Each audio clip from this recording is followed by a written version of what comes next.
انسان زندگی میں جب جدوجہد کرتا ہے، کوشش کرتا ہے، وہ بہت سارے دنیاوی اسباب اختیار کرتا ہے، جتنی عقل اللہ نے دی ہوتی ہے اس عقل کا بھی وہ استعمال کرتا ہے، کوشش کرتا ہے کہ کچھ اچیو کر سکے زندگی میں، کچھ مقاصد کا حصول اسے میسر آئے۔ عزیز بھائیوں، ایک بات اپنے ذہن میں اچھی طرح بٹھا لیں اور لکھ لیں کہ زندگی میں جو کسی بندے کو کامیابی حاصل ہوتی ہے وہ رب تعالیٰ کی مدد سے حاصل ہوتی ہے۔ اگر رب تعالیٰ مددگار ہو تو پھر کوئی چیز بھی رستے میں رکاوٹ نہیں بنتی، اور اگر مالک کریم کو منظور نہ ہو تو انسان بہترین سیاستدان ہو، اچھا ایڈمنسٹریٹر ہو، اس کا ذہن بڑی وسعت رکھتا ہو، بڑی اچھی پلاننگ کرنا جانتا ہو، سارا کچھ ہو، تو بندہ ناکام ہو جاتا ہے۔ مسلمانوں کو جتنی کامیابیاں ملیں ان کا پس منظر صرف اتنا تھا کہ اللہ تبارک و تعالیٰ نے اپنے بندوں کی مدد فرمائی، اور اب تعالیٰ نے قرآن مجید میں اس حقیقت کا بیان کیا، فرمایا بل اللہ مولاکم، فرمایا بلکہ اللہ تمہارا مولا ہے، وَهُوَ خَيْرُ النَّاصِرِينَ، اور وہ بہترین مددگار ہے۔ وہ جو رب تمہارا مولا ہے وہ بہترین مددگار ہے، اور اگر وہ مدد کرے تمہاری، سورہ آل عمران میں آگے جا کے ارشاد فرمایا اگر اللہ مدد کرے تو پھر تم پر کوئی غالب نہیں آ سکتا، اور اگر وہ تمہاری مدد چھوڑ دے تو پھر کوئی تمہاری مدد کر سکتا، کوئی مدد نہیں کر سکتا۔ بدر کی جنگ بھی اور فتح مکہ بھی رمضان المبارک میں ہوا ہے۔ میں دونوں پر غور کر رہا تھا تو ایک نیا مضمون میرے ذہن میں آنے لگا۔ بدر کی جو جنگ ہے اس میں بھی ایک عجیب انقلاب آیا ہے کہ 313 نے 1000 سے مقابلہ کیا، اور جن 1000 سے مقابلہ کیا وہ اسلحے سے لیس تھے، اور یہ جو 313 ہیں ان کے پاس 6 زرہیں، 8 تلواریں، چند گھوڑے، لیکن اللہ نے کامیابی دی تو خود رب نے بیان کیا کس طرح دی، فرمایا وَلَقَدْ نَصَرَكُمُ اللَّهُ بِبَدْرٍ وَأَنْتُمْ أَذِلَّةٌ۔ وہ کامیابی اس طرح ملی ہے کہ رب نے تمہاری مدد کی تھی، تم تو کمزور تھے، اللہ نے بدر میں تمہاری مدد کی، تم جیت گئے۔ وَلَقَدْ نَصَرَكُمُ اللَّهُ بِبَدْرٍ وَأَنْتُمْ أَذِلَّةٌ، اللہ نے بدر میں تمہاری مدد کی، تم تو کمزور تھے۔ پھر فتح مکہ نصیب ہوئی تو اس میں بھی بہترین منصوبہ بندی نبی پاک علیہ السلام نے فرمائی، بہترین حکمت عملی حضور نے اپنائی، لیکن ہمیں جو اللہ رسول نے بات سمجھائی وہ کیا ہے؟ اذا جاء نصر اللہ والفتح، فرمایا جب اللہ کی مدد آئی اور فتح نصیب ہو گئی۔ یہ اللہ نے مدد فرمائی تمہاری، یہاں بھی فتح مکہ بھی اللہ کی مدد سے، جنگ بدر بھی اللہ کی مدد سے۔ وہ جو مدد ہے اللہ تعالیٰ کی، جب وہ ہم یہ کرتے ہیں کہ ہم اپنی ساری زندگی سیاست کی نظر کر دیں، ہماری سیاست صرف ملک میں نہیں ہوتی، ہماری سیاست خاندان میں بھی ہوتی ہے، ہم گھر کے اندر بھی سیاست کرتے ہیں، ہم کسی خاص طریقے سے لوگوں کو اپنے پیچھے چلانا چاہتے ہیں، ہم ایک خاص اسلوب اختیار کرتے ہیں کہ لوگ ہمارے پیچھے چلیں۔ اس کا نقصان ہمیں یہ ہوتا ہے کہ سیاست جو ہوتی ہے یہ شطرنج کے ہیر پھیر کی طرح ہوتی ہے، تو اس کے راز بڑی جلدی کھلنے لگ جاتے ہیں، پتہ چل جاتا ہے کہ بندہ مخلص نہیں تھا، سیاست کر رہا تھا، طریقے سلیقے سے اس نے جوڑ کے رکھا ہوا تھا۔ ہم ہر جگہ سیاست کے بل بوتے پر چیزوں کو لے کے چلنا چاہتے ہیں، سیاستیں ناکام ہو جاتی ہیں، سیانے لوگ فیل ہو جاتے ہیں، بچتا صرف وہی ہے جس کے پیچھے رب تعالیٰ کی مدد شامل حال ہوتی ہے۔ اپنی زندگی کے اندر ہم جو کچھ بھی کر رہے ہیں، جس شعبے سے بھی ہمارا تعلق ہے، آج ہم نے اس بات پہ غور کرنا ہے کہ پہلے تو یہ غور کر لیں کہ جو کام ہم کر رہے ہیں کیا وہ کام ایسا ہے کہ اس میں اللہ کی مدد ہمیں ملے گی؟ اگر آپ کوئی معاذ اللہ ناجائز کام کر رہے ہیں، فعل حرام کا ارتکاب کر رہے ہیں، تو اس میں تو مدد الہی آئے گی نہیں۔ پہلے تو یہ دیکھیں جو کر رہے ہیں وہ کام مدد الہی والا ہے، اور اگر اللہ تعالیٰ کی مدد والا وہ کام ہے پھر اس پر غور کریں کہ کیا ہم نے مالک سے مدد کا سوال کیا ہے، ہمیں مدد میسر آ رہی ہے۔ وہ میں نے بزرگوں سے ایک بات سنی تھی، وہ بڑی یاد رہ گئی۔ وہ فرمایا کرتے تھے قابلیت بھی بڑی چیز ہے لیکن قبولیت سب سے بڑی چیز ہے۔ قابل ہونا بھی بڑی بات ہے لیکن زیادہ بڑی بات یہ ہے کہ اس کی بارگاہ میں قبول بھی ہے کہ نہیں۔ اپنی زندگی میں اللہ کی مدد کی طرف بڑھیں، مالک کی مدد کا حصول اختیار کرنے کی کوشش کریں، اللہ کے ساتھ اپنے آپ کو جوڑیں۔ اگر اللہ کی مدد نصیب ہو، یہ جو ہم جتنا ڈرتے رہتے ہیں، سہمے رہتے ہیں، پریشان رہتے ہیں کوئی کیا کر دے گا، ہمارے ہاں نا ہر شعبے میں معاذ اللہ ایک مافیا ہے، الا ماشاء اللہ۔ وہ مافیا کہتا ہے میرے ساتھ ملو گے تو میں چلنے دوں گا، ورنہ میں نہیں چلنے دوں گا، مارکیٹ میں آ ہی نہیں سکتا فلانا بندہ، چونکہ یہاں ہمارا قبضہ ہے۔ اور میرے بھائی پھر بہت سارے لوگ جن کی نیتیں اور ارادے بڑے اچھے ہوتے ہیں شروع میں، وہ بھی اس مافیا کا شکار ہو جاتے ہیں اور ان کے رنگ میں رنگ جاتے ہیں۔ یاد رکھنا، کسی شخص کی بلیک میلنگ کا کبھی شکار نہ ہونا، کبھی کسی کی میٹھی اور مسجع مکفہ باتوں کا شکار نہ ہونا۔ کوئی کیا کر سکتا ہے اگر اللہ مددگار ہو تو؟ جس کو رب کریم اٹھانا چاہے اسے کوئی گرا سکتا ہے؟ ہم یہ ڈرے ڈرے سہمے پریشان فیصلہ کرنے کی طاقت نہیں، مجھے چلنا چاہیے کہ نہیں، اٹھنا چاہیے کہ نہیں، کرنا چاہیے، اٹھ باندھ کمر کیوں ڈرتا ہے؟ پھر دیکھ خدا کیا کرتا ہے۔ حضرت عبداللہ ابن عباس فرماتے ہیں میرے نبی پاک علیہ السلام نے میری تربیت فرمائی، حضور نے میری تربیت فرمائی، اور محبوب پاک علیہ السلام نے فرمایا عبداللہ یاد رکھنا، یہ نوجوان دوست میری بات لکھ لیں، پریشان لوگ میری بات لکھ لیں، جن کے پاس قوت فیصلہ نہیں وہ اس بات کو لکھ لیں۔ حضرت عبداللہ ابن عباس فرماتے ہیں میرے نبی پاک علیہ السلام نے مجھ سے فرمایا تھا عبداللہ سن، اگر ساری دنیا مل کے تیرا کوئی نفع کرنا چاہے کر نہیں سکتی جب تک میرے رب کی رضا نہ ہو، اور فرمایا ساری دنیا مل کے تیرا کچھ بگاڑنا چاہے تو عبداللہ بگاڑ نہیں سکتی جب تک رب کریم کی حکمت کا تقاضا نہ ہو۔ لوگوں سے ڈرنا، لوگوں کی طرف دیکھنا، ماحول دیکھ کے اپنے راہ کا تعین کرنا، ہر بندے کے خیالات کے مطابق ڈھلنے کی کوشش کرنا، فلانا نہ ناراض ہو جائے، فلانا نہ ناراض ہو جائے، وہ جس نے ہونا ہو جائے، بس رب رسول ناراض نہ ہو۔ اپنی زندگی میں اپنے مالک کو مولا جان کے، بل اللہ مولاکم، اللہ تمہارا مولا ہے، وَهُوَ خَيْرُ النَّاصِرِينَ، وہ بہترین مددگار ہے۔ توجہ جب بھی کریں رب کی جانب کریں، اپنے دل کا قبلہ درست رکھیں، سوچوں کے زاویے سیدھے رکھیں۔ میرے بھائی مالک جب بندوبست کر دے نا، جب مالک بندوبست کر دے پھر ایسا بندوبست کرتا ہے کہ لوگوں کے پاس نا چارہ نہیں رہتا۔ حضرت مریم رضی اللہ تعالی عنہا پاک باز تھیں، مسجد میں رہی تھیں، پر مالک کی حکمت کے تقاضے بڑے عجیب ہیں نا۔ پھر جناب مریم کو اللہ تعالیٰ نے بغیر شوہر کے اولاد عطا کر دی۔ یہ بات ہی ایسی تھی، وہ کسی نے کہا تھا کہ مخلوق تو فنکار ہے اس درجہ کے پل بھر میں سنگے در کعبہ سے بھی اصنام تراشے، تم کون ہو کیا چیز ہے داغ کبابی، لوگوں نے تو مریم پہ بھی الزام تراشے۔ تو لوگوں نے کہا کدھر سے لے آئی بچہ، تیرا باپ تو ایسا نہیں تھا، کہاں سے لے آئی؟ اللہ کرے میں آپ کو سمجھا سکوں، ذرا اپنے آپ کو وہاں کھڑا کریں کہ ایک پاک باز عورت، پاک باپ کی بیٹی، طیب ماں کی بیٹی، اور اللہ کے گھر میں پرورش پانے والی خاتون، ایک وہ وقت اور ایک یہ وقت کہ اس عورت کو کٹہرے میں کھڑا کر کے پوچھا جا رہا ہے کہ معاذ اللہ تیری گود میں بچہ جائز نہیں ہے، کہاں سے لائی ہے؟ اب خود سے صفائیاں بندہ کتنی کو دے، کتنی کو وضاحتیں کرے۔ اور میں نے تو اپنی زندگی میں دیکھا ہے زیادہ وضاحت دینے والے کو بھی لوگ جھوٹا سمجھنے لگ جاتے ہیں، زیادہ وضاحت دینے پر بھی لوگ کمزوری کا اظہار سمجھتے ہیں کہ کمزور پڑ گیا۔ آپ صلح کی کوشش کرتے ہیں، سامنے والا بزدل سمجھ لیتا ہے، زیادہ وضاحتیں بھی کمزور کر دیتی ہیں۔ اب حضرت مریم کو کٹہرے میں کھڑا کر کے کہا بچہ کس کا ہے؟ تو پھر خدا بندوبست جب کرے، اللہ جب مددگار ہو، تو پھر حضرت مریم کی گواہی درختوں سے نہیں دلوائی، اس نے پتوں سے نہیں دلوائی، پھر فرشتے نہیں بھیجے۔ حضرت مریم کہنے لگی مجھ سے نہ پوچھو، وہ جو پنگوڑے میں ہے اسی سے پوچھ لو، ان سے پوچھو نا، وہ کون ہے پوچھ لو، ان سے کر لو سوال۔ انہوں نے کہا پنگوڑے میں چند دنوں کا بچہ یہ جواب دے گا؟ مددگار تھا رب،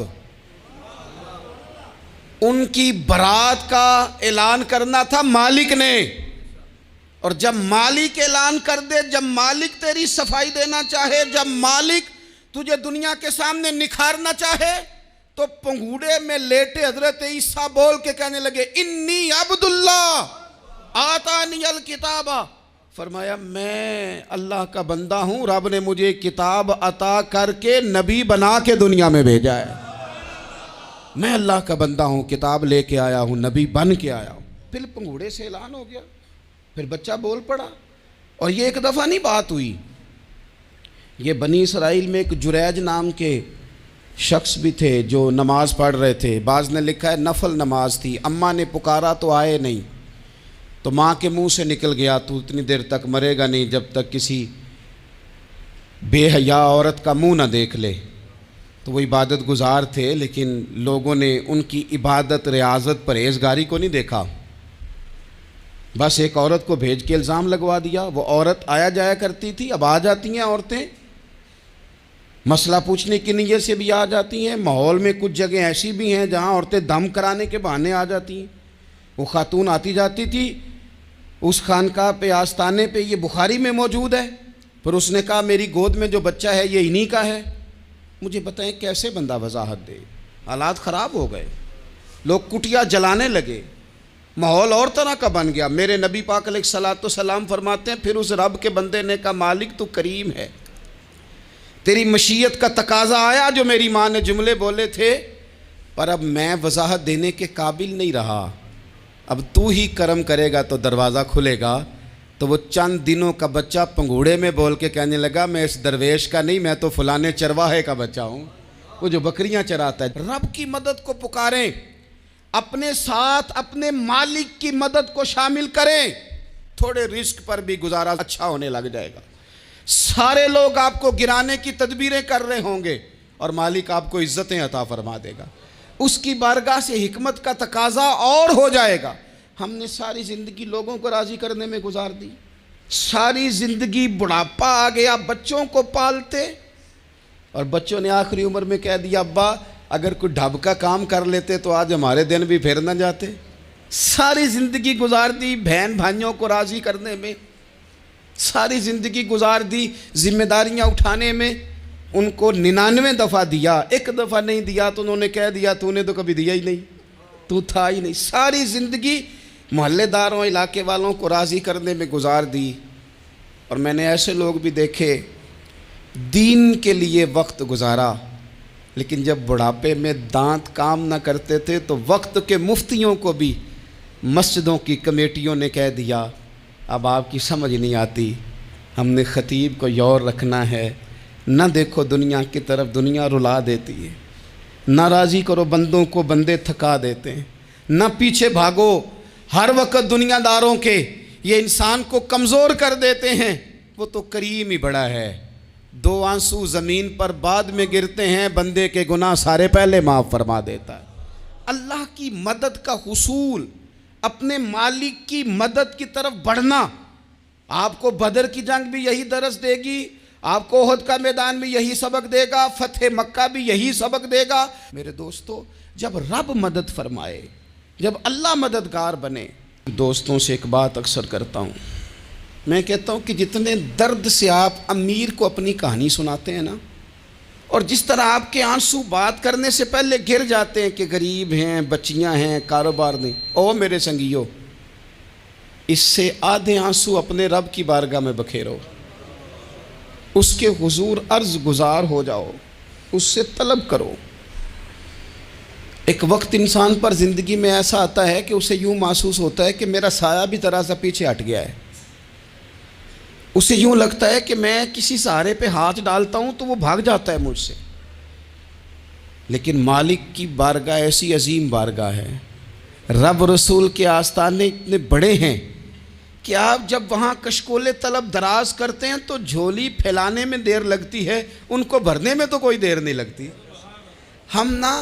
ہم نے اپنا سوچ کا قبلہ ہی دنیا کو بنا لیا ہے۔ یہ جو اللہ والوں کی مدد ہے یہ تو یعنی اللہ ہی کی مدد ہے، لیکن یہ جو سیٹھوں کی طرف توجہ کرنا، نوابوں کی طرف توجہ کرنا، دنیا داروں کی طرف توجہ کرنا، اور اپنا مزاج اس طرح کا بنا لینا، یارو گردن کو جھکا دیتا ہے خیرات کا پتھر، جہاں میں مانگنے والوں کے سر کبھی اونچے نہیں ہوتے۔ اور اقبال کہتے ہیں غیرت ہے بڑی چیز جہان تگ و دو میں، پہناتی ہے یہ فقر کو تاج سردارا۔ میں عرض کروں گا کہ اپنی آپ جب توجہ کا قبلہ اللہ رسول کو بنائیں گے تو رب فرماتے ہیں وَيَرْزُقْهُ مِنْ حَيْثُ لَا يَحْتَسِبُ، میں نہ تجھے وہاں سے رزق دوں گا جہاں سے کبھی تیرا گمان بھی نہیں گیا ہوگا، یہاں سے بھی مل سکتا ہے، تو نے سوچا بھی نہیں ہوگا۔ بخاری شریف میں حدیث ہے، حضرت جابر ابن عبداللہ فرماتے ہیں نبی پاک صلی اللہ علیہ وسلم نے 300 لوگوں کا ایک لشکر روانہ کیا کسی مہم کے لیے، کسی جہاد کے لیے۔ حضرت ابو عبیدہ بن جراح رضی اللہ تعالیٰ عنہ امیر لشکر تھے۔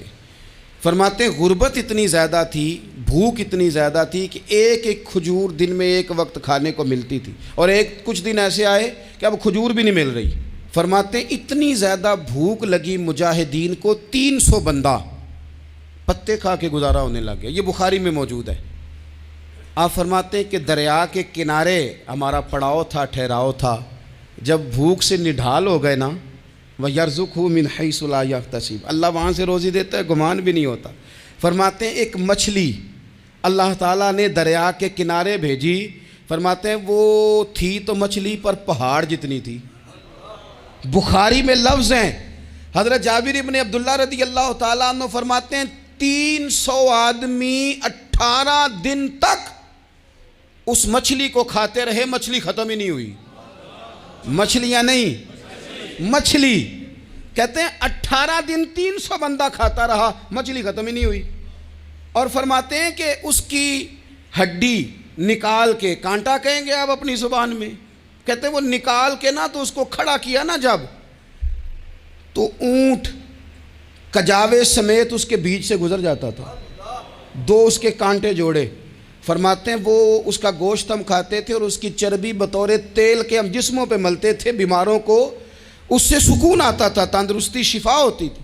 فرماتے ہیں ہم کھایا بھی ہم نے، اور کچھ لے کے ہم مدینے بھی گئے، اور قربان جائیں نبی پاک نے بھی اس میں سے کھایا۔ ہم نے عرض کی حضور یہ معمہ کیا ہے، یہ ماجرا کیا ہے؟ تو محبوب نے فرمایا تمہارے پاس غذا نہیں تھی، رب نے تمہارے لیے بندوبست کیا ہے، اللہ نے تمہیں دیا ہے۔ مکان شروع کر لیا، ایک صاحب نے وہ مکان بنانے لگے، آپ وہ حساب لگا رہے ہیں، کہتے ہیں میرے پاس اتنے پیسے ہیں، اتنے میں نے فلانے دوست سے کہنا ہے اس نے دے دینے، اتنے فلانے رشتہ دار سے کہنا ہے اس نے دے دینے، اتنے فلانے سے کہنا ہے اس نے دے دینے۔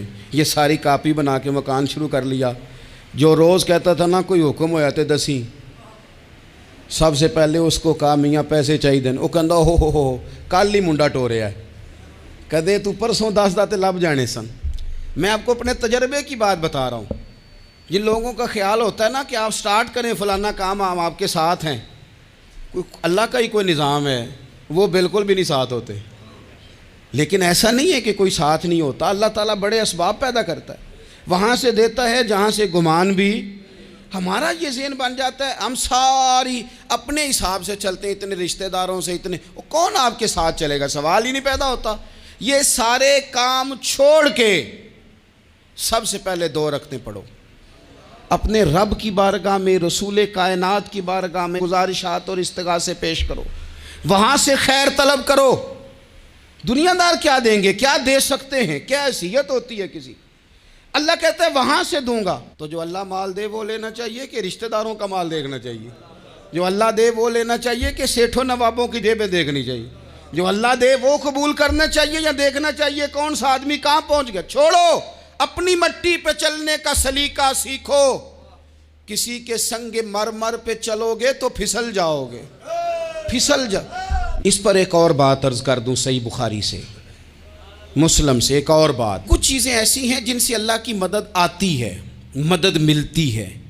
ایک چیز ان میں سے ایسی ہے جس سے بہت مدد نازل ہوتی، وہ ہے کہ جب رب آپ کو دے نا تو پھر آپ بھی اس کے رستے میں دیں، پھر مدد آتی ہے، پھر اور آتا ہے۔ بخاری مسلم میں حدیث ہے، یہ زیادہ ہی توجہ طلب امر ہے، اس پر آپ غور کریں گے۔ حضرت ابو ہریرہ فرماتے ہیں کہ نبی پاک علیہ السلام نے فرمایا ایک شخص نے بادلوں کے اندر سے آواز سنی کہ فلاں آدمی کا کھیت اور باغ خشک ہو گیا ہے، وہاں برسو اور اس کے کھیت کو سیراب کرو۔ وہ بڑا حیران ہوا کہ بادل سے آواز آ رہی۔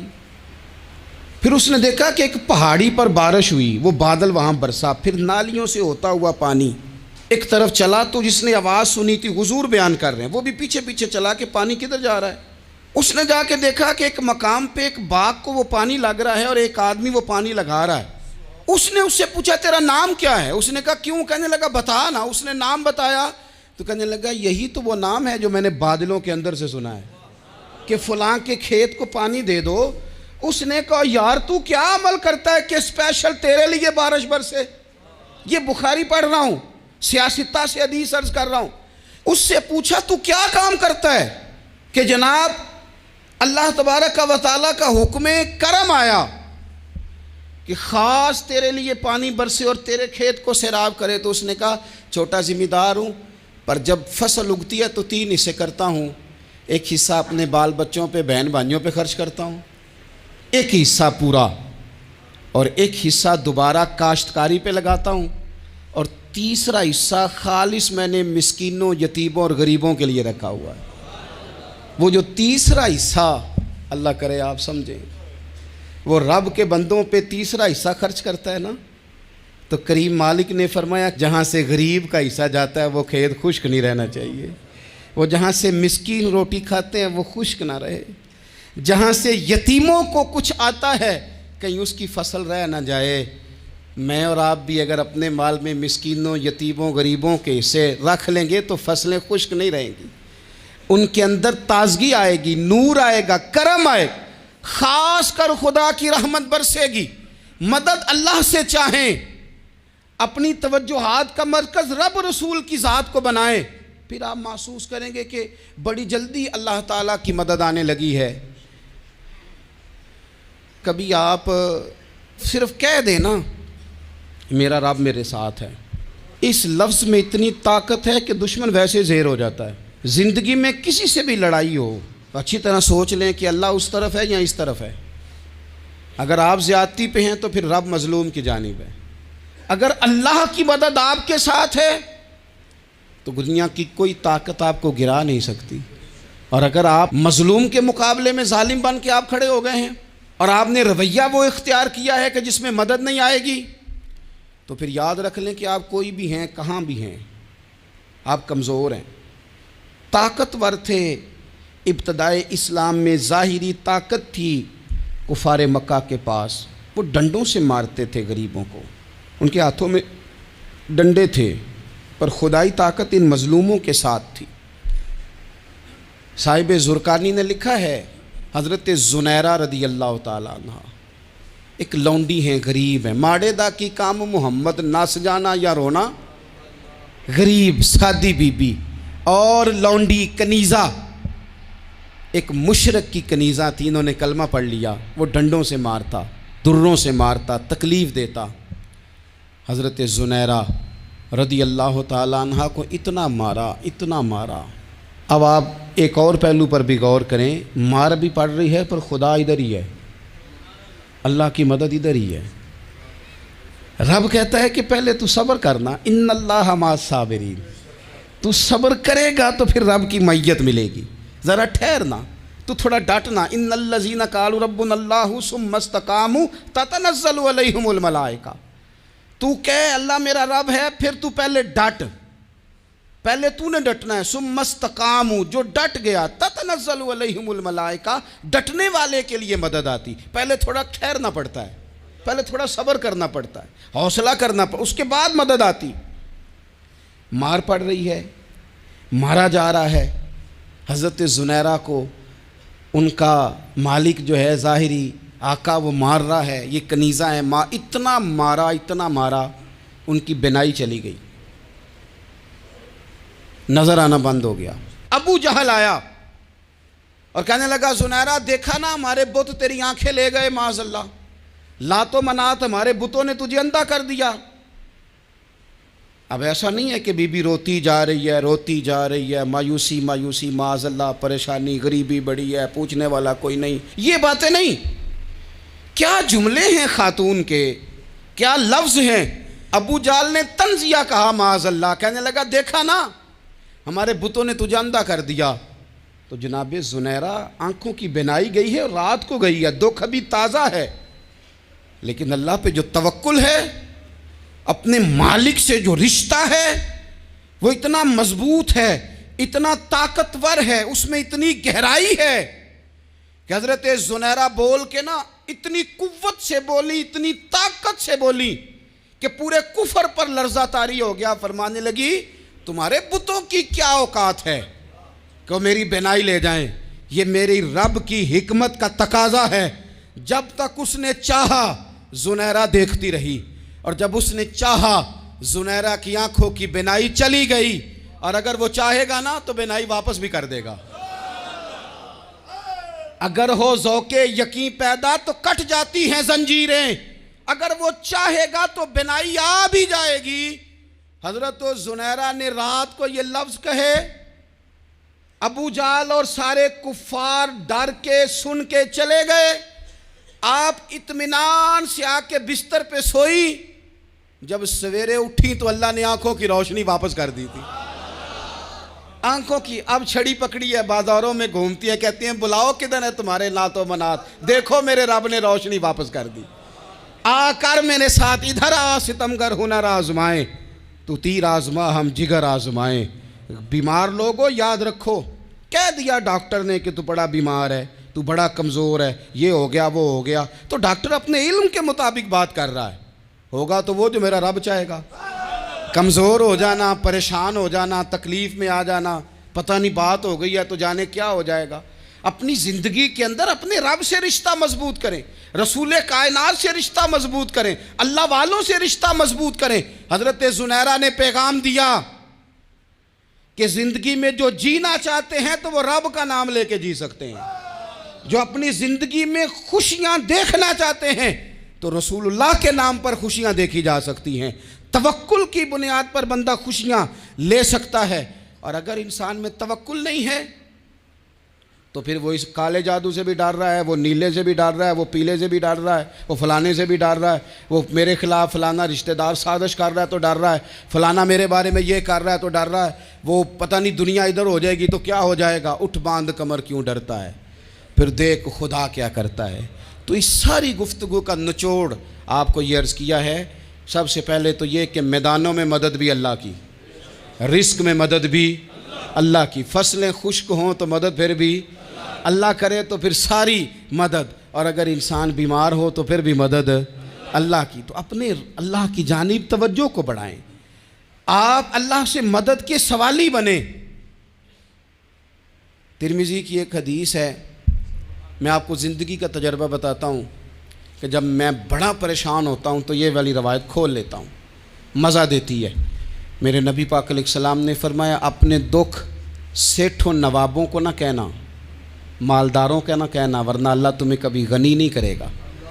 فرمایا اپنے دکھ اپنے رب کی بارگاہ میں عرض کرنا، جلدی کرے یا دیر سے کرے اللہ تمہیں لوگوں سے بے نیاز کر دے گا، اللہ تمہیں غنی کر دے گا۔ رات کو بیٹھو نا اس کی بارگاہ میں، اسے دکھڑے سناؤ، چھوٹی چھوٹی باتیں، حضور نے فرمایا نمک بھی مانگو تو رب سے مانگو، چھوٹی چھوٹی بات سے شروع کرو نا۔ جب بندہ شروع کرتا ہے نا چھوٹی چھوٹی چیزیں تو بڑی ساری چیزیں یہ اس طرح ہوتا ہے جیسے بندہ رب سے گفتگو کر رہا ہے، مالک مجھے یہ چاہیے، مالک میں یہاں کمزور ہوں، اللہ میں یہاں پریشان ہوں۔ آپ یہ کر کے تو دیکھیں، لمبی لمبی دعائیں مانگ کے تو دیکھیں، اس کے حضور جوڑ کے تو دیکھیں، آپ دیکھیں گے راحت کتنی ہے، سکون کتنا ہے۔